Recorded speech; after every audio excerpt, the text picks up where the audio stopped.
Hello, everyone watching and listening on YouTube. I have today with me Dr. Yoram Hazony. We're going to talk about his new book. He's written a number of books. We're going to talk about his new book, Conservatism, a Rediscovery.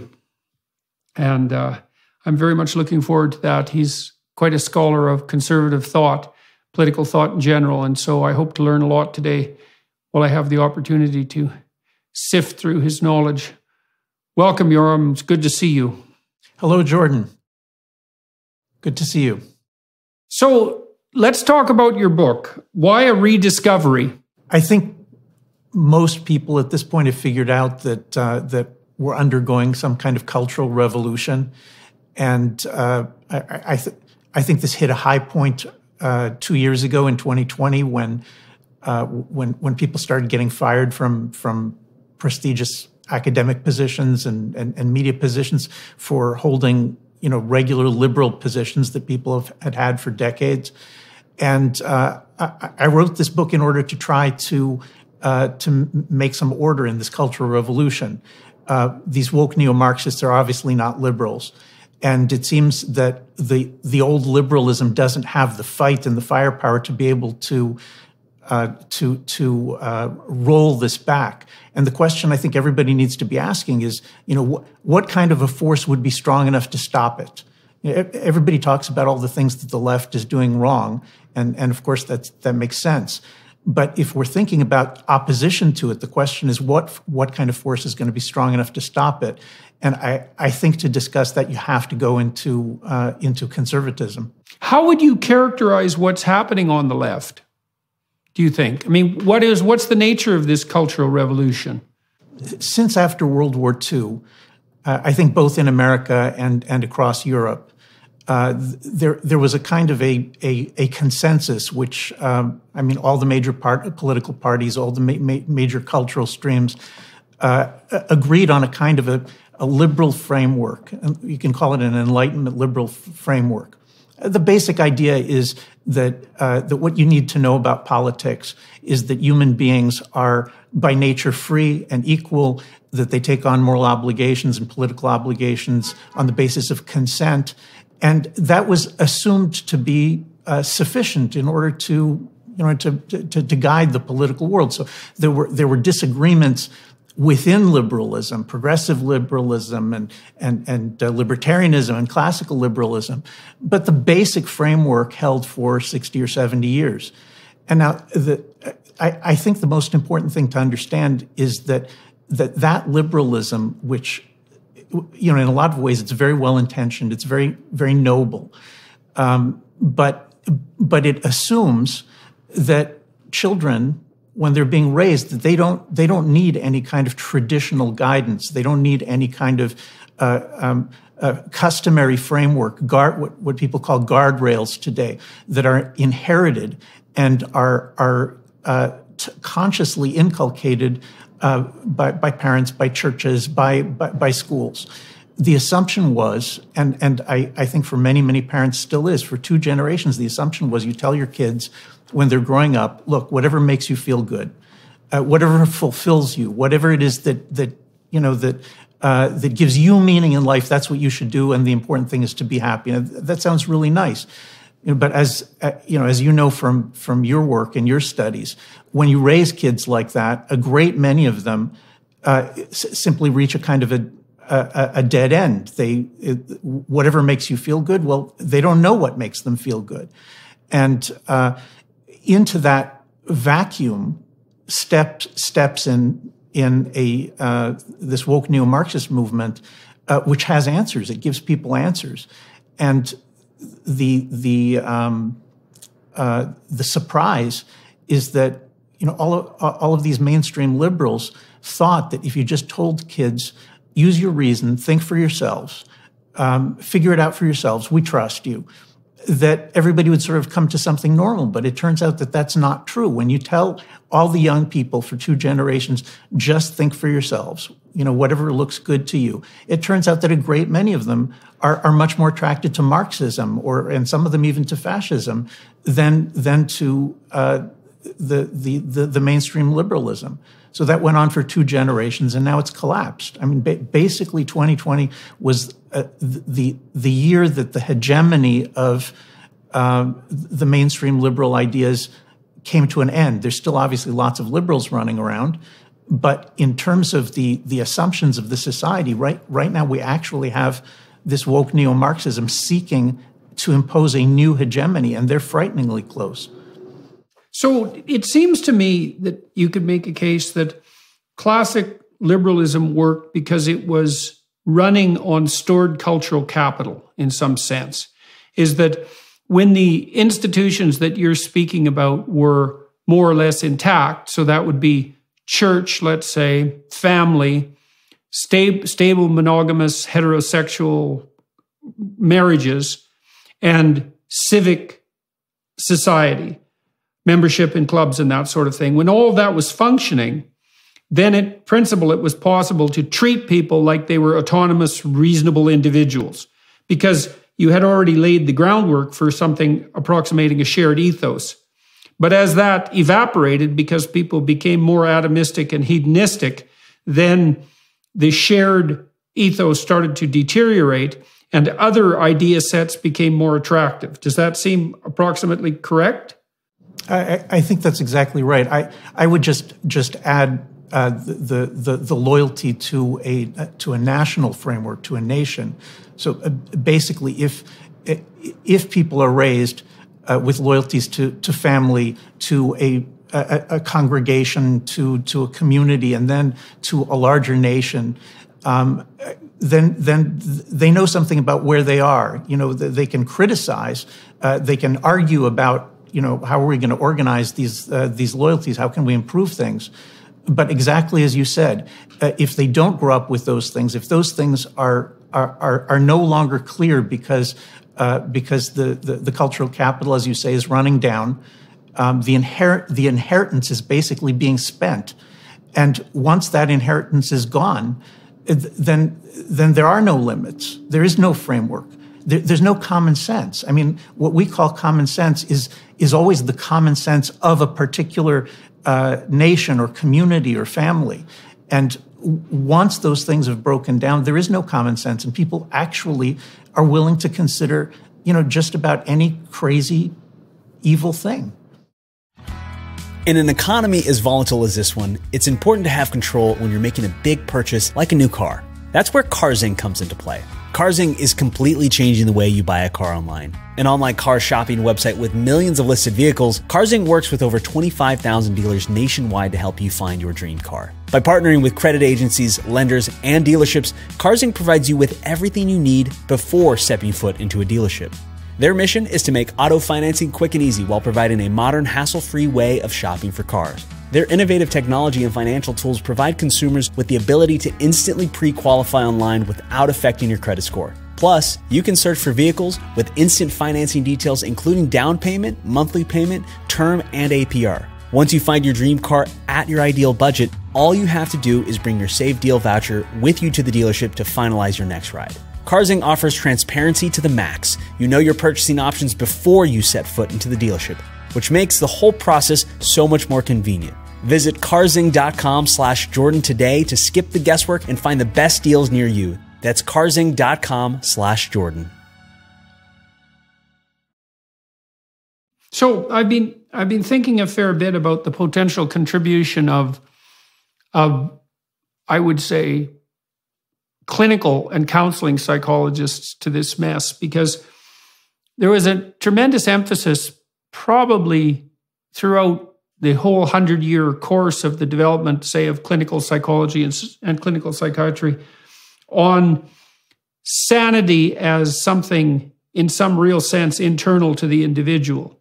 And so you can see that, I would say, in its most stellar exemplars in the humanist psychologists of the 1960s, and it kind of figures that that would occur in the 1960s, that you were sane and capable of psychological well-being if you were well constituted psychologically. But I've been thinking more recently that that's not a very useful model of sanity, because it downplays the social embeddedness that characterizes people who are psychologically stable and therefore capable of happiness. If you're stable, you're not anxious, you're not completely ridden with negative emotion. That doesn't necessarily mean you're happy, but if you do a careful analysis of what people mean when they say they want to be happy, what they really mean is they don't want to be miserable. And happiness is like the icing on the cake, but they definitely don't want to be anxious and frustrated and disappointed and in pain and confused and aimless and all of that. And so it isn't obvious to me at all that it's possible to be psychologically intact in isolation. I think the most potent proof of that is even hardened criminals, antisocial types, find being in solitary confinement almost intolerable. And so if that's the case, you might ask, well, what exactly is social being doing for us? And if you're married, you have someone who's somewhat different than you to keep you in check constantly. Like married couples are throwing back and forth information to each other about how to regulate the relationship and themselves nonstop. That's pretty much all of what communication consists of. And then if you have children or your parents, your siblings, let's say that immediate family, the same thing is happening, is that people are monitoring one another and providing each other with feedback about how to behave and how to think. And then that's nested inside a civic community, and that's nested inside a state or a province, and then that's nested inside a country. And sanity seems to be something like, and maybe all of that's nested inside some religious presuppositions. It's the harmony between all those levels that seems to be essentially what constitutes sanity, rather than something that's formally internal. Like maybe your internal structure reflects that external harmony, and that's like in a fractal manner, in a holographic manner, and that's what sanity constitutes. And I would say that the liberal emphasis on, say, self-actualization and on the atomistic self as the center of the world has deluded itself into thinking that any of that's possible without an intact hierarchy of social structures surrounding the individual. That seems to me to be the weakness, the fundamental weakness on the psychological front of classic liberalism. I think that's exactly right. And I think that you were already speaking pretty much to this in your earlier work when you were telling young people, look, you need to find your place within some kind of social hierarchy, and this is actually the extension of your earlier argument. I mean, both of us are drawing on Durkheim's insight that look, if you want to know what is it that leads people to suicide, then it's anomie, and what is that? Right. That's the lack of a directional sense, a set of guardrails which comes from those nested hierarchies that you are describing. If the individual, now none of this means that an individual can't, if he or she is unhappy, can't look for a different place in a different hierarchy. But the point is that wherever they end up, if they're going to be motivated and directed and feel like their life has meaning and purpose and direction, it's going to be because they have found their place in a hierarchy that works for them. And liberalism simply doesn't touch on this central human need. By the way, the Marxists are pretty much aware of this. They do think in terms of hierarchies. Of course, their goal is to destroy them, but at least they can see them. Whereas the liberals are always thinking kind of in terms of flat land, that, by the time you're 18 or 20, then you're equal to everybody. And the assumption is that everything's level. But the truth is nothing is level. There are always hierarchies, and people feel good when they found the right place in such a hierarchy. By the way, that means that they have something to aspire to move up in the hierarchy. They have some idea of where they're going in life.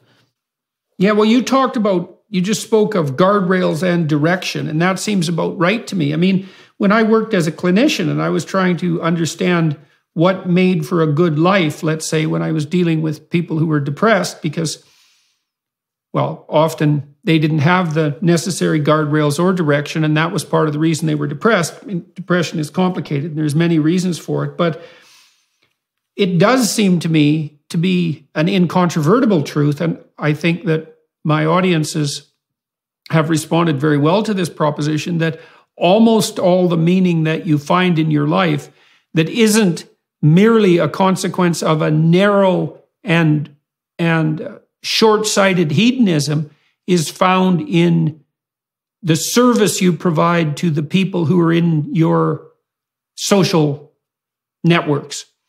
And that would be, first of all, obviously, your intimate relationship and your family. And then in the hierarchical nested structures that are outside of that, if you're fortunate enough to have them. And the guardrails are that there are codes of behavior that are necessary to abide by, that constitute adhering to the principles of all of those social relationships. And the direction is whatever the joint venture that you're embarking on with others is directed towards. And I don't see that you do have any structure or purpose in your life in the absence of those things. I mean, if you strip someone of their, let's say, embeddedness within an educational institution or within a job or a career, you strip them of their family, you strip them of all their civic responsibility, I suppose perhaps they have their creative endeavors if they happen to be creative people, but even then, they have to be interacting with other people to communicate about their creative endeavors or to monetize them. And without that, there really is nothing. And we also know, too, that statistical studies of language usage have indicated pretty clearly that thoughts about yourself are indistinguishable from negative emotion. That's how heavily tinged they are with negative emotion. As soon as you become self-conscious, as soon as you start thinking about yourself, you're instantly anxious and miserable. They're the same thing. And so then on the Marxist front, because we talked about the collapse of liberalism, the fact that liberalism in some sense is an empty concept in the absence of these underlying practices and customs, let's say, that are actually embodied, that you actually act out. They're not conceptual precisely. The Marxists, I think, have an advantage over the liberals, and maybe this is one of the things that accounts for the attractiveness of Marxism to young people, is that the Marxists, at least, they have an attitude towards guardrails, which is destroy them, but they also provide a direction, right? And the direction is essentially a revolutionary direction. It combines a critique of hierarchy, concentrating on the idea that hierarchies are intrinsically pathological, but then it also provides direction and group membership. And so that's pretty compelling in the absence of any structure, say, which at least in principle is what would be offered by the classic liberals.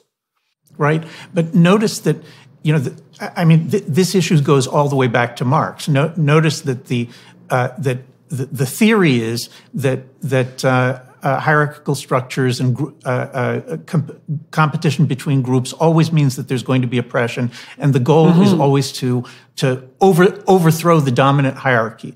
But notice that Marx doesn't answer the question of what's going to come after the revolution. He's incredibly vague about it, and this continues to this day, which is that the unspoken truth here is that these woke neo-Marxists are masters at creating tight hierarchical structures that people can fit into. That's the reason that people who get sucked into this woke thing, they sound so much like robots, and they're constantly repeating, precisely the new thing that they're supposed to be saying. And the reason for this is because their own hierarchical structures that they are creating are of the tightest and most disciplined kinds. There is. I think a lot of people sense this, that there's a terrible hypocrisy in the whole woke thing, in that the claim is that they're bringing social justice by overthrowing existing social structures, existing hierarchies. But they themselves are imposing precisely the same thing that they're worse. That they're going to destroy. No, they're imposing something worse. I mean, this is something that's very, very striking historically. So let's take the Marxist position apart. The first oversimplification is that there is a hierarchy instead of a multiplicity of hierarchies, because in any reasonably functioning modern society, there are innumerable hierarchies. And part of the reason that we can live without being too crushed by hierarchical difference is because, as you said before, you can move from one hierarchy to another. And that might be something as straightforward as changing jobs. Not that that's particularly easy, but it's not impossible. And so if you can't find a place in one economic structure, microstructure, then you can find a place in another. And I think one of the real antidotes to rigid, uniform, monolithic hierarchy is a provision of multiple games. And I think modern societies do a very good job of that. And so the idea that there's one hierarchy, although you could rank order people by wealth, I suppose, but the idea that there's one hierarchy is preposterous, except under Marxist rule, in which case everything does tend to collapse into a single hierarchy that's absolutely monolithic and totalitarian beyond belief. And that just happened time and time again. So you have to presume that there's some fundamental flaw in the Marxist formulation. And maybe the flaw is something like, look, you have to accept a moderate amount of hierarchical structuring. And you have to hope it doesn't get too lopsided so that only a few have everything and everyone else has nothing. That's a pathological situation, although it's not only a consequence of, say, Western economic structures. That is a human universal, that proclivity, or natural universal, that power law distribution problem. Now, if you criticize hierarchy to such a degree that you want to destroy all of it, then all that you do is instantly produce something approximating the most tyrannical hierarchy you can possibly imagine. Because you destroy the differentiated structures. It's exactly what happened in the Soviet Union and China. You destroy all the intermediary, distributed, multiplicitous structures, and you replace that with tyrant and peasants. That's true.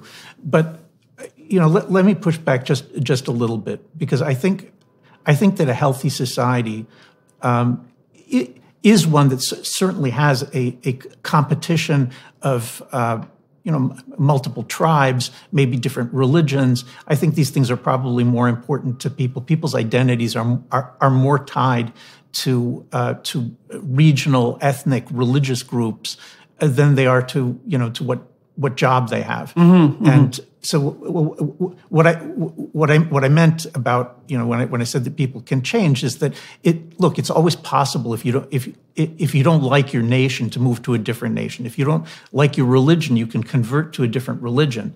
But the bottom line is that that big structures, macro structures like the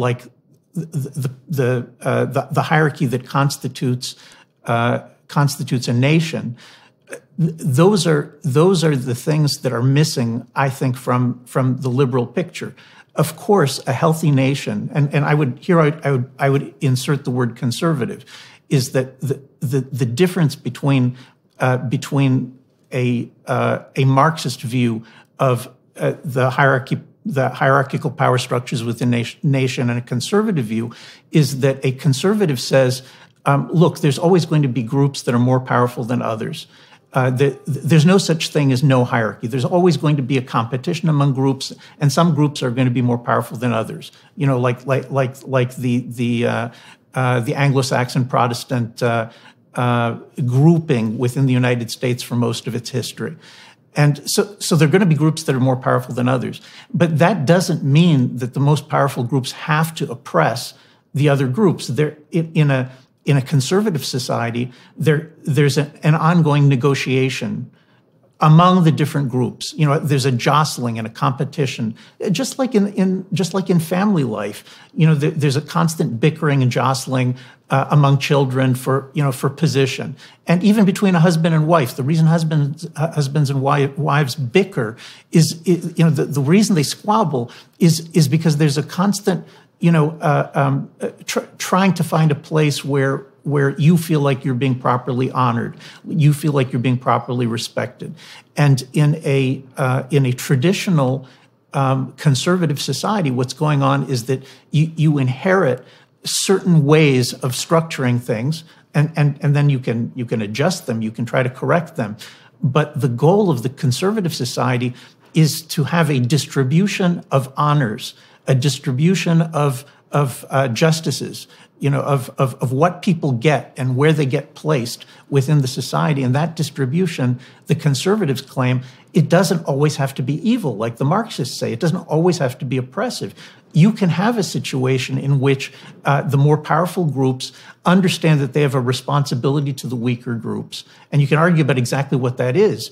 But a mutually beneficial conservative society is one in which the different groups get things out of the collaboration, out of the mutual loyalty. It's not just the strong get things and the weak get crushed, but everybody gets things. And I think that a lot of what conservatives are reacting to when they see what the Marxists are trying to build is that you're trying to grab everything for your group, whereas a traditional conservative society says no, the just balance of honors among the different groups, that's what makes people feel good. That's what makes people loyal to the system.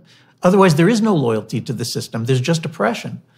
Yeah, well, the Marxists also have the advantage that I would say they have a twofold advantage. First of all, they can appeal to envy, and they're unbelievably good at that. I mean, I think the fundamental motivating force of Marxism is envy. Now, it'd be a close race between that and desire for untrammeled power, but we could certainly start with envy. And it's very easy for people to be envious of anyone who has more of anything than they do. And one of the things that I've really been struck by on the left is the constant presupposition that if someone has more than me, they got it because they're using power in an oppressive way. It's always the cutoff between the oppressor and the oppressed is whatever status I happen to have as a left-wing intellectual.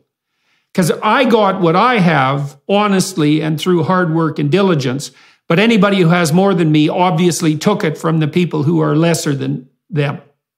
And so that's definitely an appeal to envy. But there's something underneath that, I think, that is more powerful, which is that, and this is a criticism that conservatism is susceptible to, is that hierarchies do tend to degenerate in the direction of arbitrary power when they degenerate. And every hierarchy is degenerate to some degree, right? Because there's a bit of corruption in everything. And so then the Marxists can point to the corruption, especially if they're appealing to young people, and they can say, well, look at that person in that position of authority and the awful things they did that were oppressive and improper. Obviously, everyone who holds any position of authority is corrupt in some fundamental way, and then obviously the whole system is corrupt. And that's given that critique of corruption has warrant in some sense, it's not easy to differentiate and to say, no, look, guys, you got to think this through, is that human institutions aren't perfect, and you have to be awake all the time to make sure they don't degenerate entirely, but that doesn't mean that they're fundamentally corrupt, which is the claim, for example, that America was predicated on the on a positive view towards slavery. It's like, well, obviously, when America was founded, slavery was thriving, and so there was a pro-slavery ethos that was part and parcel of the American project at that point. But the fundamental drive of the system and all of the traditions upon which it was founded was that all men are created equal, men and women are created equal before God. And that was the principle that eventually won out. And it's hard to teach young people, I think, to separate the wheat from the chaff when it's so easy just to throw everything out, especially if there's no immediate consequences, especially when you're lauded for doing so and all your idiot teachers are telling you that's the right thing to do. While today's cups of coffee often come with hints of soy and social justice, our new coffee sponsor delivers an entirely different experience. It's bold, strong, delicious, and overall as good as the causes it supports. I'm speaking, of course, about Black Rifle Coffee.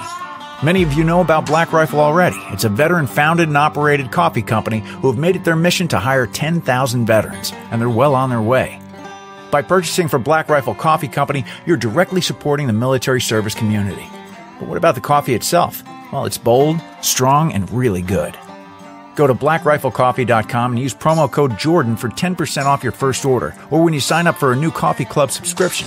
The subscription gives you free shipping on all Coffee Club orders, early access to club deals and promotions, and special discounts from their partner brands. That's blackriflecoffee.com with promo code Jordan for 10% off your first order, or when you sign up to become a Coffee Club member. Black Rifle Coffee, supporting veterans and America's coffee. Right, agreed. Look, the reason that I bothered with the historical chapters in the conservatism book is because I think there's a widespread misunderstanding about conservative thinkers, about Fortescue and Selden and Burke and for that matter, Washington and Adams and Hamilton.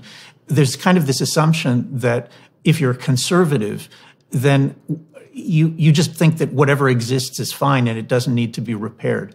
When you actually read these sophisticated conservative thinkers, what you find is that none of them think this.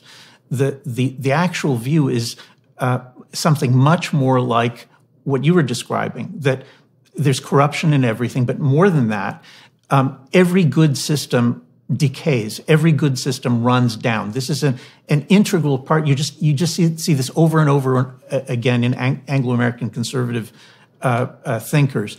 Is every system runs down. Every system decays, and that's just the way human societies are. So the principal job of the conservative is not to hold on tight to whatever exists. It's to look for restoration. It's to identify what has become corrupt and decayed, and to look for a model either earlier in history or sometimes even just looking at the neighbors, the way that that during the Polish Revolution they looked to the British Constitution for a model, and so the word restoration. It's a lot like the word repentance. Restoration is kind of a national political repentance where you look at something and you say, look, this is decayed. We've gone off course, or there is an inherited evil that can no longer be tolerated, and we have to fix it. And the conservative's job is to find a way to make that repair while strengthening the entire system as a whole. So, I mean, the example of slavery, I think, is it's always on a lot of people's minds, and I think for good reasons. But important to notice that Britain succeeded in eliminating slavery on the basis of the common law in the 1770s without a revolution, without a civil war. And what happened is that Lord Mansfield looked at the integration of the mercantile law over the previous century into the common law, and in a lot of ways that was very good. That's what made it possible for Britain in a lot of ways to become a modern economy. But the idea that human beings could be bought and sold as slaves was imported into the common law by the mercantile law less than at the end of the 1600s. And at a certain point, the jurists, the judges in Britain looked at this and said, what's happening is we are corrupting ourselves. We're corrupting our tradition by allowing this institution of slavery to be brought into our country. And they eliminated it on the basis of British tradition, the English tradition. They said, English common law does not uphold slavery. A person who is enslaved in England is always enslaved unfairly. Now, the interesting thing is that the Americans, an important part of the Federalist Party's platform during the American Revolution was bringing the English common law in as the law of the new national federal government. Jefferson opposed it, Madison opposed it, but the Federalist Party, the conservatives, they thought that they needed this. They needed this common law inheritance, and America, in fact, does still have that common law inheritance until this day. Now, why is it that that if the English could get rid of slavery, without this abstract declaration that that all men are created equal, why is it that the Americans couldn't do it? And I think part of this is an optical illusion. I think that the Americans could have done it, but the strength of liberalism in America's founding and going forward comes from the fact that while Washington and his party were genuine conservatives, the American Constitution of 1787 is basically, in many respects, a restoration of the British Constitution. That's what Washington and his party stood for. Jefferson and his party, Tom Paine, these really were Enlightenment liberal radicals, and Jefferson is famous for saying things like, repeatedly, that one generation is a foreign country to the preceding generations, meaning that each generation owes nothing to the past. Each generation receives nothing from the past that can't be simply overthrown and revised. And I think this brings us to the heart of what we're facing today. I just read a very interesting scientific paper that's oddly relevant to this. It's really revolutionary. I think it was published in Nature. And it showed, there's this idea that's common currency among evolutionary biologists that mutations are entirely random. And this turns out not to exactly be true. And so there's a hierarchy of genetic stability. And the older the genes are that code for the properties of a given organism, the more likely those genes are to be restored to their original condition if a mutation does occur by DNA repair mechanisms. Right. So the reason I think this is so relevant is you imagine that the presumptions that make up our society and stabilize them have a hierarchical structure. And some of them are old and deep. And one of the oldest and deepest would be the idea that men and women alike are made in the image of God. And so that's a very fundamental proposition. And then you might say that, well, the more fundamental a proposition is, the more other propositions depend on it. And then you might say, it's those most fundamental propositions that have to be transmitted from generation to generation. The more peripheral propositions, which are newer, and they would be akin to newer genetic variations in a given organism, the more they're free to vary because not so many things depend on them. And they should vary because their fundamental nature is still up in the air in some sense. But there's a hierarchy of presumptions, and the deeper the presumption, the less it should be amenable to change. I think that can be worked out on the conservative side.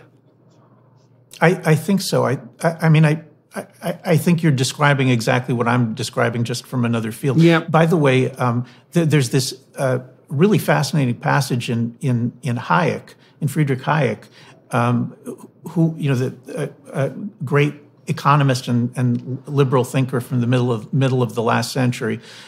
He argues that there's that the emergence of the picture of science as an evolutionary process by trial and error is the transference of the old common law idea of the law as evolutionary, the Constitution as evolutionary.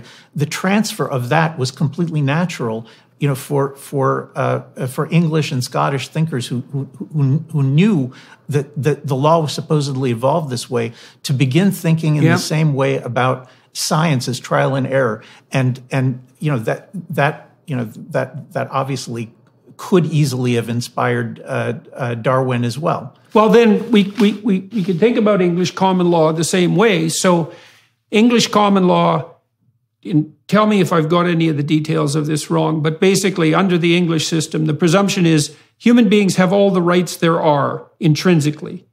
And then when people come together and have a dispute, the dispute has to be adjudicated. And once it's adjudicated, that becomes a common law principle. And then those principles are supposed to be bound by precedent. And so then the presuppositions in English common law that have the most precedent are the most fundamental. And so it's an incrementally transforming structure, but it's also hierarchically structured. And it differs from, let's say, the French Civil Code. It certainly differs from systems of thought like Marxism, which are all rational creations and imposed from the top down. And so English common law did have this bottom-up nature, which gives it, well, I would say in some sense, a preeminent status among legal codes around the world. It's a remarkable body of work. Yep, it is. Let me just add, I think your description is apt. Let me just add a couple of points to that. One of them is that the common law is a development coming down the centuries of biblical law. If you go back to the earliest formulations of legal codes in Britain, a lot of it is taken literally, explicitly, directly from law codes in Hebrew Scripture. And a second point that's important is that what you're describing, the jostling among individuals, which then create cases that set precedents, that also happens at the constitutional level, not only at the level of individuals competing with one another, for rights, but also if you look at Magna Carta and the Petition of Right and the English Bill of Rights, and then after that the American Bill of Rights. If you look at that as an ongoing jostling between the executive, which originally the king, and the legislature, which was originally the nobles, and what you see is exactly this kind of trial and error to find the right balance, which literally goes on for 1,000 years, and the Constitution that the Americans in 1787 took upon themselves. If you compare it to the earlier English Petition of Right and Bill of Rights, you'll see that virtually all of the rights that appear in the American Constitution are actually things that were already worked out over centuries in this trial and error effort to find the right balance in England.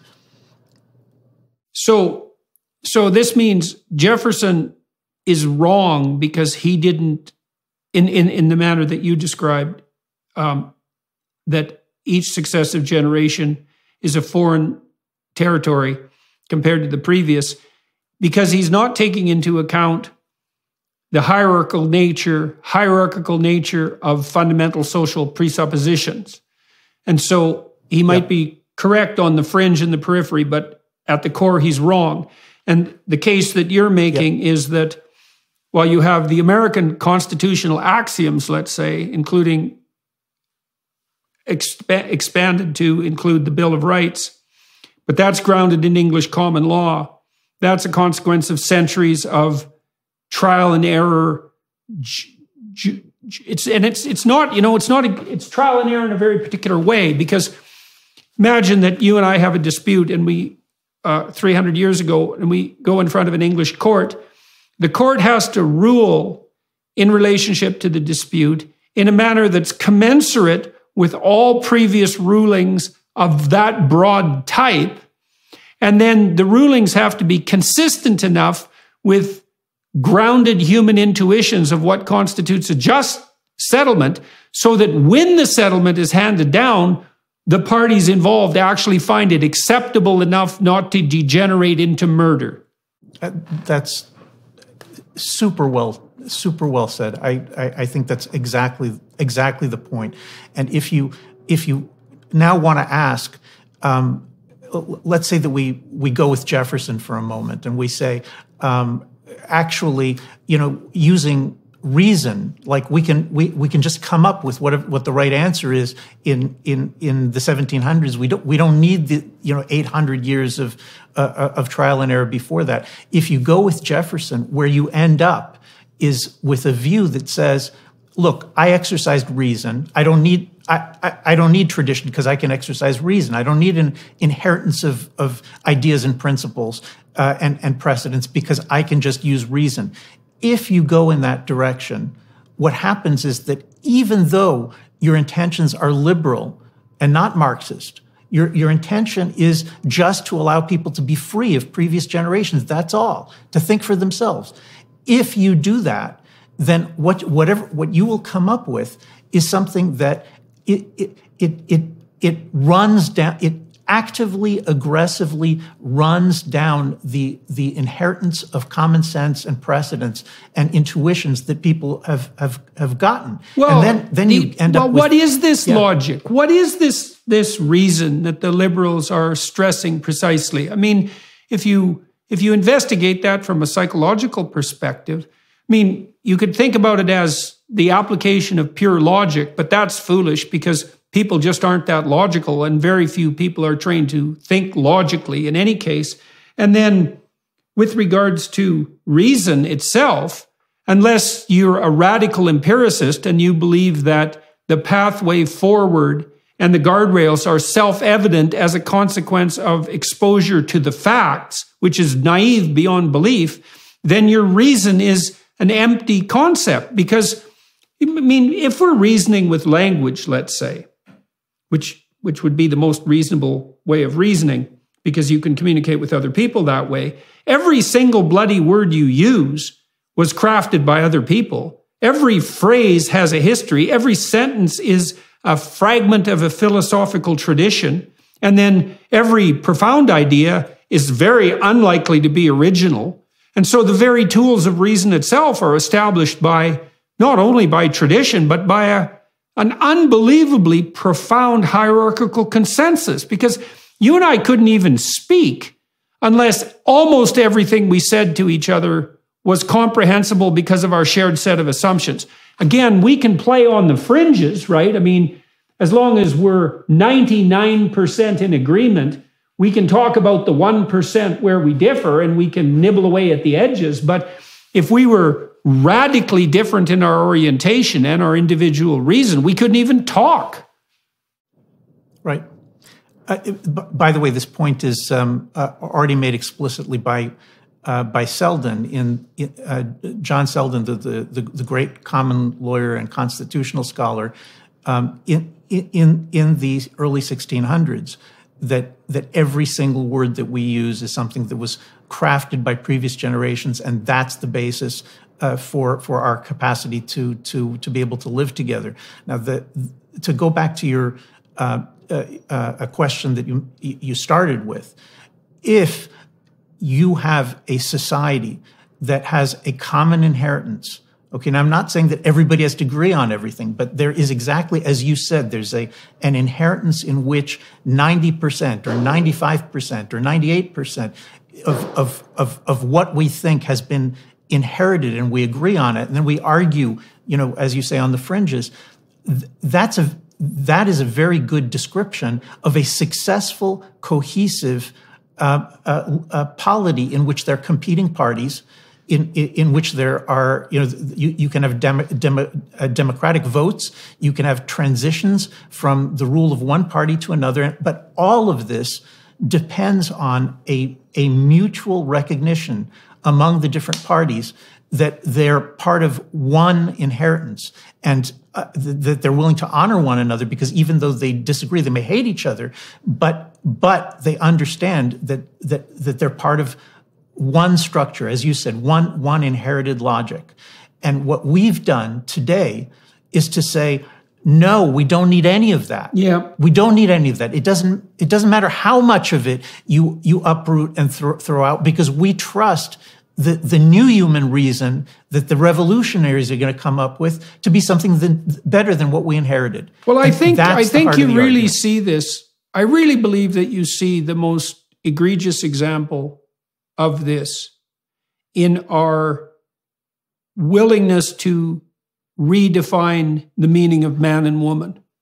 Because my psychological studies have led me to the presumption that there might not be any more fundamental perceptual category than man and woman, than male and female. And there's the direct perception of that on the biological front, which is a precondition for successful reproduction, we should point out, in case it has to be pointed out. And then there are symbolic echoes of masculine and feminine that pervade almost everything we conceptualize. So you see that echoed, for example, in the Taoist conception of reality as yin and yang, which is a masculine and feminine dichotomy. There's this bipolarity of cognition that has as its fundamental basis the distinction between the sexes.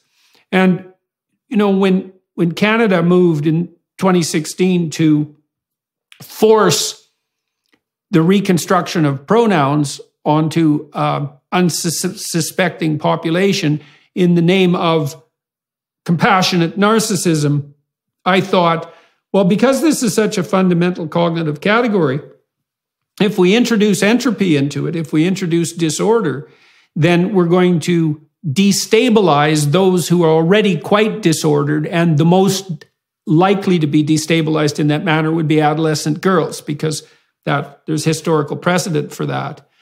And so this idiot insistence that all conceptions are up for grabs belies the fact that there's a hierarchy of perception in relationship to the different degrees of depths of different perceptions. And it replaces hierarchical order not with the freedom that's promised by the Marxists and the liberals, but with absolute, bloody, intolerable chaos. And I do believe that we're in a Tower of Babel situation in a real sense, is that we've become intellectually pretentious beyond belief. We're building scaffolds that are in principle designed to replace God. And now we've reached impasse where we no longer speak the same language. We can't even decide what constitutes a man and what constitutes a woman. And if you can't agree on that, then I don't think there's anything that you can agree on. And so if you ask, what does the individual, man or woman, today facing this permanent cultural revolution, which is uprooting the most fundamental things that have been inherited, the most fundamental concepts that we use to understand reality are being smashed. So where do they turn? And here I understand that this could be controversial for all sorts of people, but I think the bottom line is that if you see the revolution coming, you understand it's going to destroy everything. You understand there's going to literally be nothing that is not uprooted. If you see this, what's the force that could stop it? Well, the force that could stop it is fundamentally young men and young women, young families, older men and older women, going to that institution which continues to hand down traditions intact, which is in our society is almost only at this point the church, the Orthodox churches. Orthodox, I mean theologically, traditionally, whether they're Catholic or Protestant or Orthodox doctrinally. or the synagogue or some other traditional community in which a life of conservation and transmission is actually taking place. It begins with young people saying, "Look, I need to be part of a community." But the next step is to say it can't just be, any arbitrary community. It can't be, like a bunch of 18-year-olds in a dorm room. We're going to set up a community because they're not actually. That's a gang, not a community. Right. They're not engaged in conserving and transmitting anything. All right. And so the only way that you can plug yourself into the chain of conservation and transmission which has been lost is to find older people who've seen it done.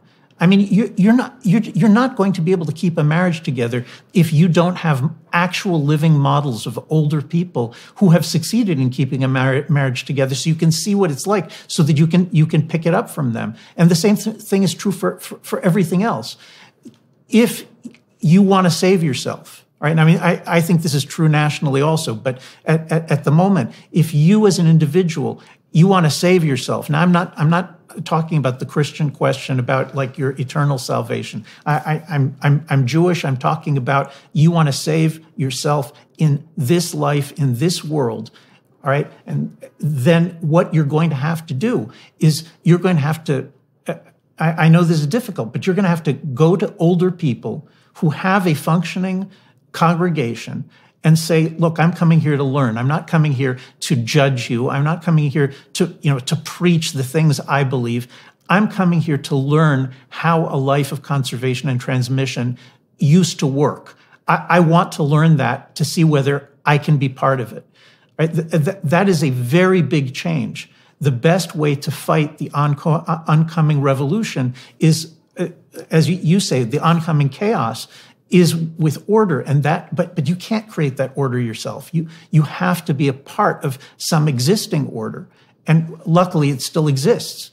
So in relationship to your comments earlier about the conservatives thinkers, who I think we should also go through, by the way, making the case that things did fall apart of their own accord, there's a thinker, Mircea Eliade, a great historian of religions, who tracked the commonalities among flood myths across very many different cultures and came up with a formula for why God or the gods would become angry enough to destroy everything in a chaotic catastrophe. And he said, well, the first issue is that things deteriorate of their own accord. And that's just an observation about the effect of entropy, I would say, is that things fall apart. If you just leave them sit, they'll fall apart by themselves because things decay. And then Eliade also said that a very common theme was that process of entropic decay was sped along by the sins of men. And what he meant by that was the proclivity for people to be willfully blind. And so imagine that there are small things going wrong in your marriage. Your wife becomes less attentive, or you do. Your attention starts to be attracted by other people, and you just let it slide. You know that something's up, but you don't do the attentive work necessary to do the repairs when the time is appropriate. Well, then you speed the process of decay. And so one of the implications of this was that the central organizing principle of the psyche, and this might be the principle to which religious systems to some degree put forward as the highest possible good, is something like constant attention to that process of decay and communication about it to stem off the ravages of time. You could think about that as an organizing principle of the psyche, a necessary organizing principle of the psyche. So the god Horus, for example, in the ancient Egyptian pantheon, was the all-seeing eye that paid attention. and who could see corruption when it emerged. And the Mesopotamian god Marduk had eyes all the way around his head and spoke magic words. And so that seemed to be something like a core organizing principle. And you talked about these canonical conservative thinkers and their willingness to make the presumption that things did go wrong and needed to be fixed. Maybe we could go through them a little bit, if you don't mind. Fortescue, Hooker, Selden, and Burke. And well, before we launch into them, let me just say something about the biblical flood myth and its flood story, I should say, and its relationship to the conversation that we're having. The Eliada's mapping is helpful, but there is a big difference between the Mesopotamian flood myth, where you have basically the gods get angry because human beings are annoying. Yeah. Human beings are bothering them. They're troublesome. Right. When that story in the hands of Moses and the Israelite prophets, that story becomes one of God's intention of creating, an Edenic world, a perfect world where human beings and animals are all eating grasses and vegetables, and no creature hurts another creature. And what you see in the biblical account is that the world has this intrinsic, the chaotic waters that God's wind or God's spirit fashions the world out of. Those chaotic waters never, they never fully go away. Mm-hmm. They're always constantly about to happen, and that affects human nature in that human beings are incapable of living in this perfect world that God imagined in Eden.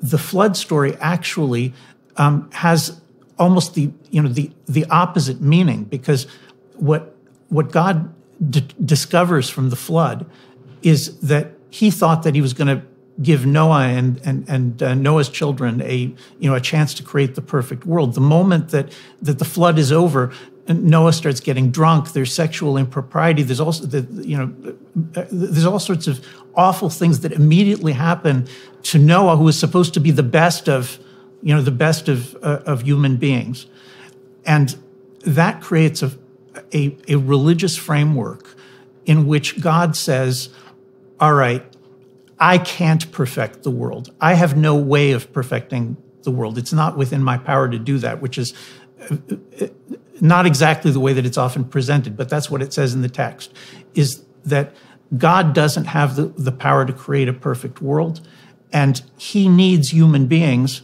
to take up a role as his vice regents, as his associates and assistants in trying to fix the world. And that structure, notice that it's a hierarchical structure. It's not a metaphor of an all-powerful God that we should just obey. It's a different metaphor. It's a metaphor of a God who actually needs our help. He could destroy the whole world, but he can't fix it without our help. That's the fundamental structure that makes Judaism and later Christianity different from the preceding religions, is that there is a role for man within the hierarchy of the cosmos. God needs us. And the covenant is about us stepping forward and shouldering that responsibility. So another thing that I've seen on my tours is that the call to responsibility has become somewhat of a clarion call. And, you can see the Marxists and the environmental types as well capitalizing on the attractiveness of responsibility and destiny to some degree by offering these utopian schemes as a sort of messianic alternative to the enemy of liberalism. Let's put it that way. The conservative approach seems to me to be something more like what would you call it? The pursuit of responsibility in humble micro domains, at least to begin with, right? So that to set yourself right, you should try to set your family relationships right, and maybe to establish a family. And having established a certain degree of harmony and functionality in your family, then maybe you could extend out a few tentacles into the surrounding civic community, and you could build from the bottom up. You could build a stable life and a stable social life, and then a stable political life, let's say, from the bottom up. One of the things that I've been heartened by is the fact that if you lay out those arguments to young people, you say, look, you need to be embedded in a social surround and you need to take responsibility for it. And the reason you need that is because that's where you're going to find the purpose of your life. That sounds to me like an echo of this biblical insistence that there actually is something for human beings to do, as long as they don't bite off more than they can chew and get all prideful about it. You said maybe start a family. So this might be controversial with some of your viewers, but in the Jewish version of the biblical tradition, in the Jewish tradition, the starting a family is an obligation that everyone who can do it must do it. Right. And if you think about that in terms of the responsibility issue, young Orthodox Jews are raised to believe that if you don't take on this responsibility, if you as a young man, if you don't make it your business to find a wife and to have children and to do what it takes to create a stable structure, you're going to be for your entire life unable to understand what it actually takes in order to create human order. I mean, the various people have noticed that that many of the European leaders are unmarried and don't have children. And the situation in which young people don't learn how to they don't learn how to govern. They don't learn how to be a king and a queen in their own homes. They don't know how to govern a family. They don't know how to hold it together despite the incredible pain and difficulties that often takes place between men and women, and children are they're sometimes fun, but they're sometimes incredibly difficult, incredibly painful to raise. This whole concept that every young man and woman who can do it must take the responsibility to bring life into the world, to create the world anew, to try to build up on the basis of what's been inherited, to try to make it better than what it was in previous generations. That view, I think in many ways, that's like the bedrock Jewish and Christian view, which says, we're not slaves to the gods. We're partners in creating this world, but that means we have an obligation to do the act of creation. And the most fundamental act of creation is creating a family. Once you've done that, then you were hinting to this. Then I think you can also learn to create congregations, to uphold nations. All of that flows from the first step of very young people taking responsibility for creating, basically their own little world in a family. Well, there is no more profound responsibility than that. And so it's an initiation into profound responsibility. I mean, one of the things that happens to a parent and I think it's very difficult for this to happen if you don't become a parent, is that once you're a parent, there is definitely someone in your life who's more important than you are. Right? So your orientation to the world, well, I would say it matures properly, and it matures under the force of moral obligation. Fundamentally, you have this person now who's, for better or worse, almost entirely dependent on your not so tender mercies, you and your wife, and who's subject to all of your trials and tribulations and inadequacies. And if you have any sense at all, that wakes you up as much as anything will. And without that, I think it's very difficult to shed the constraints of hedonistic adolescence. It's not good for people. It's not good for people. If go ahead. Yeah, no, I think that's exactly true. I think as you said, you can't in a lot of ways you can't actually mature until you've created and are the government of a household. And the alternative that sort of mainstream liberalism gives us, this view that when you reach 18 or 20 years old, you're a rational individual, and now you can do whatever you want. And usually doing whatever you want. We can see in young people that doing whatever you want means that they get too scared to get married. They get too scared to have children. I'm talking about something that even affects Orthodox religious communities. You can see it very, very clearly that they look at these responsibilities as a kind of with terrible fear, as though it's like an enslavement, something they need to spend another 5 years and another 10 years and another 5 years, get more degrees. They need to keep preparing in order to be ready to do it, and that's the opposite of the traditional view that says take the responsibility and then live up to it. You'll grow by living up to it. You'll become a complete person. As the rabbis say, you complete yourself by taking the responsibility of marriage and children. And the alternative is adolescence that's extended forever. What you think that when you're 35 years old and now you're going to start looking to get married, it's going to be easier to get married. You'll actually be more capable of it than you were when you were 23. I don't think that's true at all.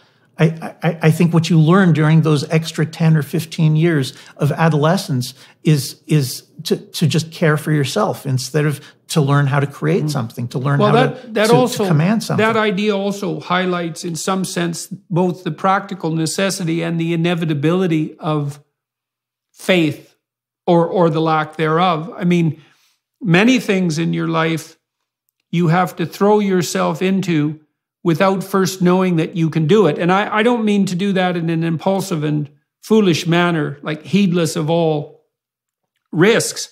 I mean that when you get married, you don't know if it's going to work. And in some sense, that's even a foolish question, because the issue is that when you decide to get married, it's the first and foremost decision among 50,000 decisions that are going to determine whether or not you can stay married. And you can boil that down to a question like, did I marry the right person? And the answer to that is always no. And they didn't marry the right person either. And because neither of you are the right person in your current unbelievably flawed condition. And so, but you throw yourself into it thinking that having faith that you can manage it, and also having faith that the alternative, that no matter how dismal the reality, the alternative is likely to be far worse. And I would say the same thing is true on the child rearing front, which is, as you pointed out, it's difficult. It isn't obvious that you're prepared or that extra preparation is really going to help you. But what's the alternative to the difficulty? One of the things I love about the story of Abraham, one of the things I think that makes it such a profound story, is that Abraham is really characterized by quite the protracted adolescence according to the beginning of the story. He's quite old when God finally convinces him to get the hell out of his tent and to get out there in the world. And God in that story is definitely manifests himself as the call to adventure, even to the pathologically underdeveloped, the call to adventure. And of course, Abraham just steps into any number of catastrophes as soon as he leaves the confines of his tent and his father's home. But the story is a triumph in its totality, because despite the fact that he encounters tyranny and the likely loss of his wife at the hands of people who are essentially tyrants, and starvation and war and all of the catastrophes of life, he has a great adventure. And that's the adventure, as far as I can tell. It's something like the adventure of truth and dedication and responsibility. And that's very seldom marketed, by conservatives to young people as an adventure, right? And you said their default position is often to regard these strictures of community as, what would you call it? Impediments and impositions on their hedonic freedom. But there's very little of value in that hedonic freedom. And all of the adventure in life, as far as I can tell, is to be found, weirdly enough, in truth and responsibility. Yep, I completely agree. You have God telling Abraham, "Look, I'm going to give you an opportunity to become a great nation, to become a great tradition, to become a teacher of all the peoples in the world." But that's the biggest adventure that the prophets could imagine, was setting out to become a teacher to the entire world and to create a great nation that would influence the whole world and would be in covenant with God. The prophets can't imagine a larger scale adventure than that. And yet the whole thing pivots around, you take a wife, you have to have a child, you have to raise that child. That involves hardship, that involves difficulty. And there's all of these descriptions of Abraham's adventures. And it takes many generations until you can see the consequences of the full consequences of what he did. But the first step is taking responsibility, as you say. And now we have to ask, now we're talking about, tens of millions of young people and not so young people who are beginning to realize that, that a career, meaning, like your place within the corporate economy, which cubicle, getting to that corner office, that's nowhere near the adventure of creating a family, which is creating a little nation, which then has the opportunity to grow if you do it right. I mean, really, these two things are basically battling with one another. Which of them is more important? And the answer will, you can have both. Sometimes it's true, but it's terribly misleading. It's terribly misleading because that cubicle in which you sit in front of that computer screen and try to move yourself up in the corporate game. That's not a life of conservation and transmission. That's not a life of responsibility. For most people, it's almost nothing, actually. And so what we really need to be telling people is look, enough with the fear. Enough with the fear. Come join a religious community, a congregation in which people did get married when they were young and they did have children, and come see what it's like. By the way, the commandment of being fruitful and having children is only one part of your place in the hierarchy.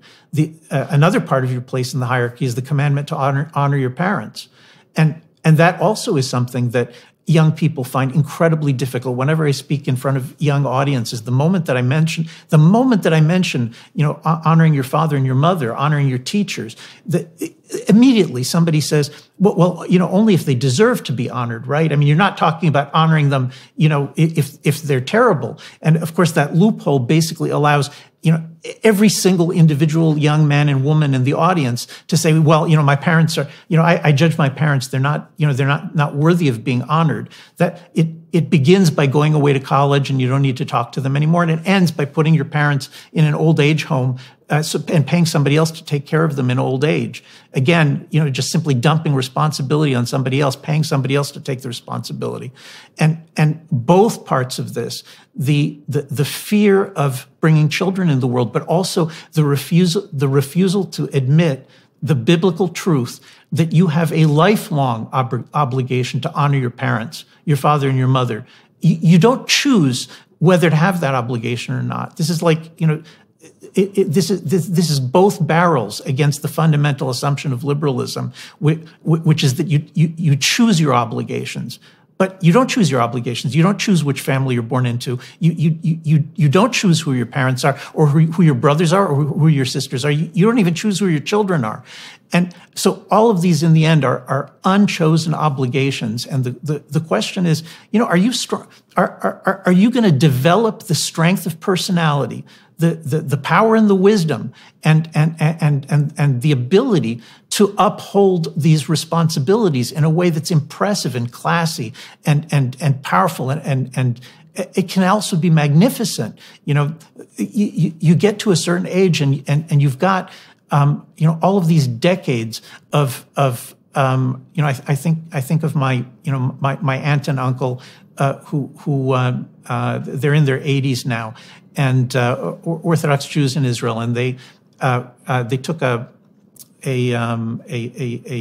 drone photograph of them with the 90 of their biological and adopted descendants who came to like a picnic, and you look at this and you say, they built an empire. They've begun to alter the face of the world with what they did. What about you? Are you just going to sit it out? No, that honor too. I've been thinking about many of the injunctions on the religious side as moral efforts. So faith, for example, you can pillory it as blind insistence that something that no one could possibly believe to be true is true. Or you could say, no, faith is the courage that it requires to leap into the unknown and to wrestle with possibility itself. And you could think of honor the same way, is that, I read this book by Frank McCourt called Angela's Ashes, and in that book, he talks about his father back in Ireland. They were a very poor Irish family. And his father was a absolutely unrepentant alcoholic who drank up every cent the family ever made and had many, many children, number of whom developed very serious illnesses as a consequence of the poverty induced by the father's drinking, and some of whom died.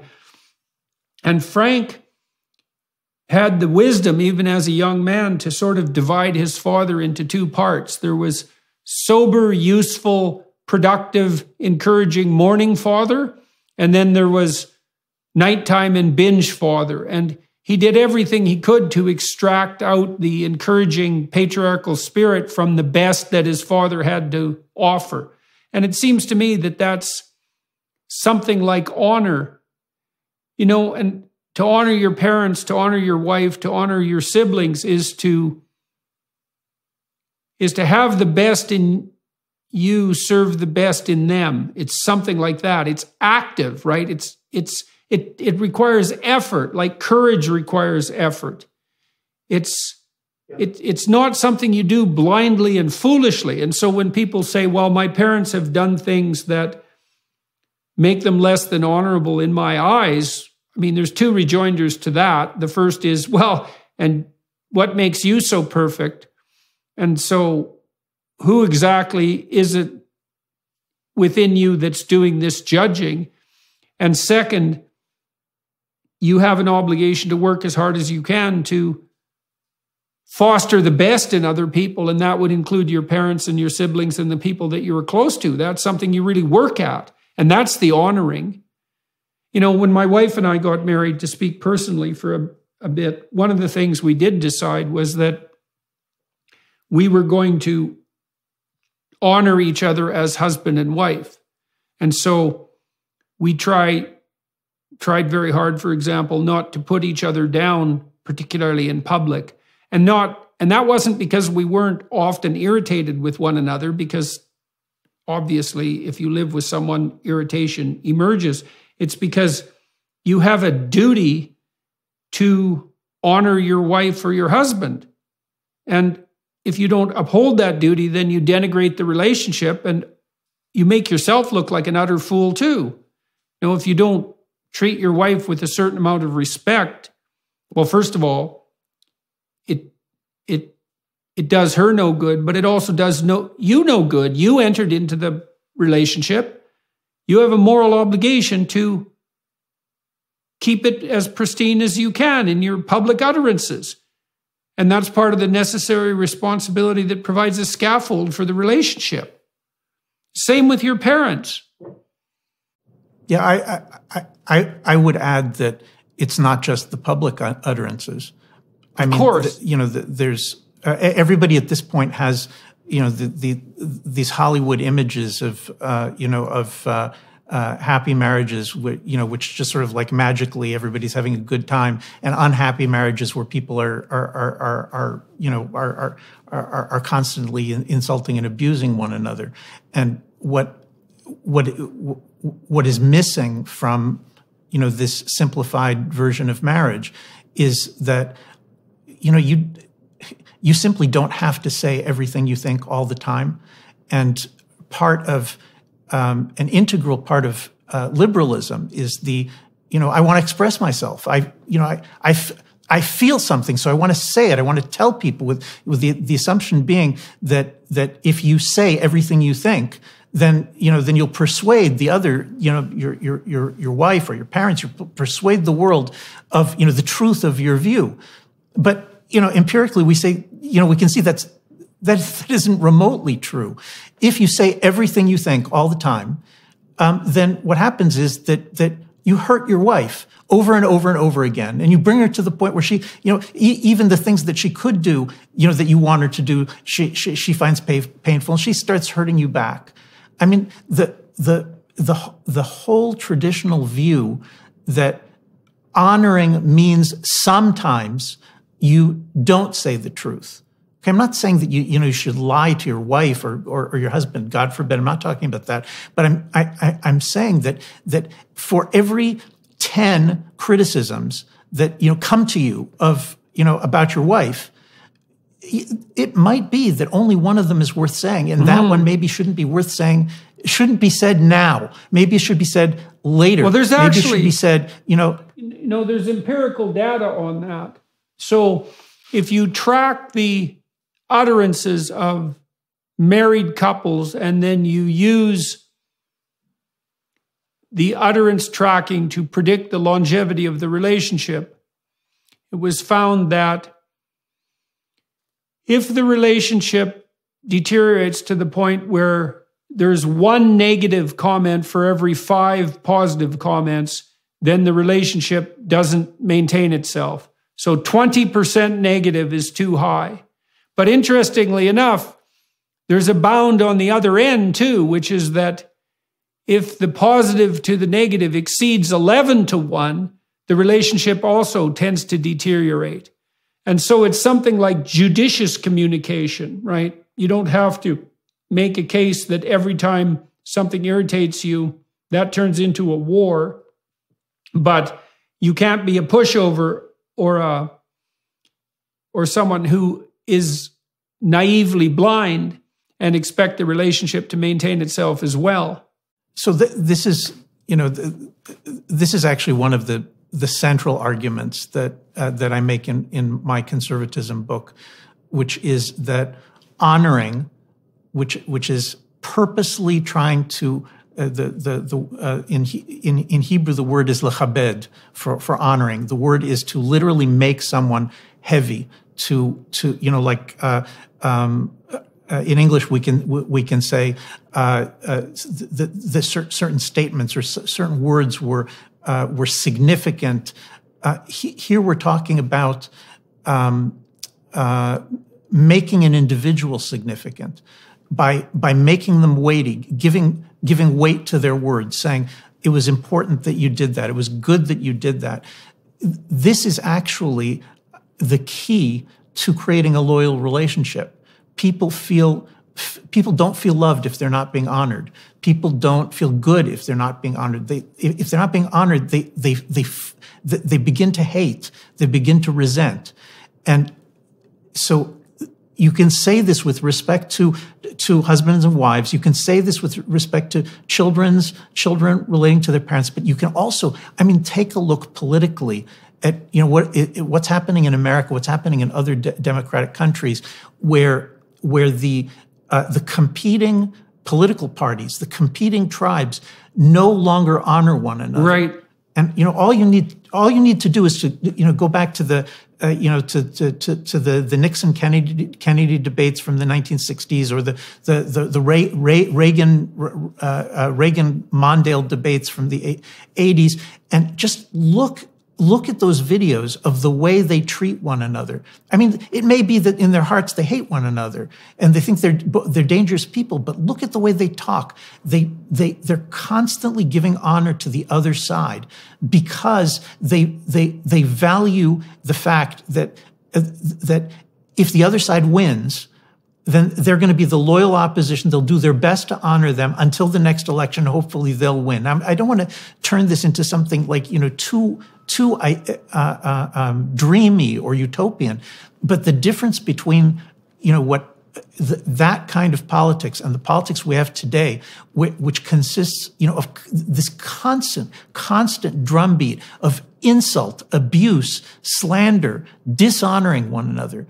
Look, it's just like a marriage. If you want a divorce, if you want a civil war, then just keep dishonoring the other person. Just keep focusing on everything that's wrong with them, and you'll get your divorce. You'll get your civil war. So you're construing honor as something like respect and encouragement. One of the things that B.F. Skinner, who was famously able to train animals to do almost anything, he pointed out that the most effective behavior modification technique, to put it rather coldly, was the use of targeted reward. And so he would watch animals, and when they did something that was approximately appropriate to what he was trying to teach them to do, he would reward them. And so, for example, if he wanted to have a rat walk up a little ladder and do a dance on the top, he'd just watch the rat until it got close to the ladder, and when it got close to the ladder in its cage, he'd give it a food pellet, and then it would hang around the ladder more, and then eventually it would put a paw up on one of the rungs, and he'd give it a food pellet, and soon he could get the rat climbing the ladder and doing a little dance on top and all sorts of complicated things. And he knew that you could shape behavior with threat and punishment, but that reward was much more effective, although it required a large degree of attention. One of the things I suggested to my clinical clients and in my lectures was that you pay very close attention to the people around you, and whenever they do something that you like to see them repeat, you let them know in some detail what it was that you observed. And that sounds like the manner in which you're construing honor, in addition to the respect element, which is to give credit where credit is due.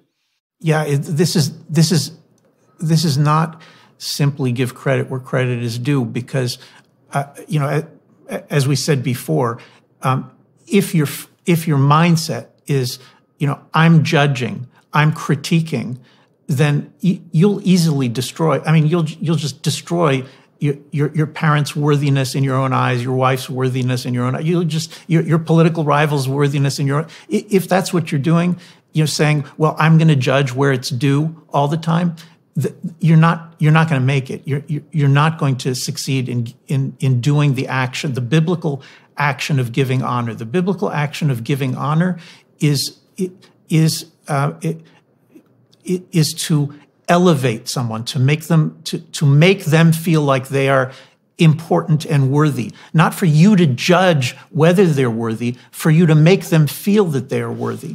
And the comparison with the rats is useful, but in this case we have this is taking place in both directions between a husband and wife. If each of them, if I tell my wife why she's worthy, right, she comes away feeling loved and strengthened and important. And if she does it back to me, then I come away feeling loved and strengthened and important. And guess what? The single relationship, that bond, is when it's strengthened from both sides in that way, it becomes something astonishing. I mean, even, the whole thing about, well, I don't feel attracted to my wife. Of course you don't feel attracted to your wife because you were a young person and you were in the throes of hormonal ecstasy, and that lasts for a few years. But the key to an attraction is if you keep making her feel worthy, then she'll continue to feel attracted to you. And if she keeps making you feel worthy, then you'll keep feeling attracted to her. There's a direct connection between honoring somebody and their feeling a desire for you. And I'm including physical desire, all kinds of desire. And, all of these things are kind of secrets of the traditional society, which have been wiped away by along with the biblical tradition, the assumption that we don't have anything to learn from Scripture or from tradition basically is the key to our inability to maintain long-term any kind of loyalty. So if you were going to extract out a message to young people, and perhaps not just young people who are watching and listening, from your work in relationship to how they should conduct their life. I mean, we've been touching on that the entire conversation. What would you tell them in relationship to conservatism rather than liberalism or God forbid, let's say, Marxism? Why tilt in the conservative direction if you're young? The most important thing about tilting in a conservative direction is that you yourself have to lead a conservative life, right? There's importance in voting for conservatives, but this is not the key to the issue. The key to the issue is, if you're voting for conservatives, but you're leading a liberal life, you're 33 years old and you're living with living with a woman year after year. You go to the beach on the Sabbaths. You're not a member of any congregation. You don't read Scripture. You're 1,000 miles away from your parents, so you don't inherit anything from the community that you grew up in. Because you don't go to a congregation, you don't have a new community that you inherit from. You talk to your parents, on Thanksgiving or once a month. This whole construct is a liberal life. It is a life in which nothing is conserved and nothing is transmitted from one generation to the next. It doesn't make any difference how you vote if your personal life is one in which you're not part of the chain of transmission in a hierarchical society in which you learn to honor people who you didn't necessarily choose, and you as you get older and you get wiser and you accomplish real things by creating a family. As you get older, you yourself become honored. You yourself become somebody who's worthy of that kind of honor, which means that you feel good about your life, which there isn't any other way to do it other than in this way, I believe. Right. So it's not a political issue, fundamentally, what you're putting forward. And it also seems to be commensurate with this idea that psychological well-being, which is a weak word, it's happiness in the more classical sense, I would say, which had ties to virtue, is something that's practiced locally, practiced personally, practiced within the family, practiced within the broader community, and so forth, in all these nested hierarchical structures. And that's really the essence, in some sense, of conducting yourself in a sustainable and traditional manner. And the utility of that is that you actually get a full life. And maybe you can live in some degree of productive peace and harmony with other people, which, is probably preferable to horrible conflict and war. All of that's true. And in our current moment, it's always been true, but in our current moment, where the alternatives are deracinated liberalism or a Marxism whose purpose is just really is to destroy all of the inherited structures and knowledge that have come to us from previous generations. I can't see it. I can't understand how young people or even old people, whose kids went away to college and never came back, why not try a conservative congregation and see whether that can give you the kind of flowering that you're looking for, but you don't have any other way to get it. I think this is the best thing that anyone can do to fight the cultural revolution and the woke madness, is to find a Christian or a Jewish or some other congregation in which you can experience inheriting and honoring and inheriting yourself and be a part of that. That's, if people don't do that, there isn't much of a future.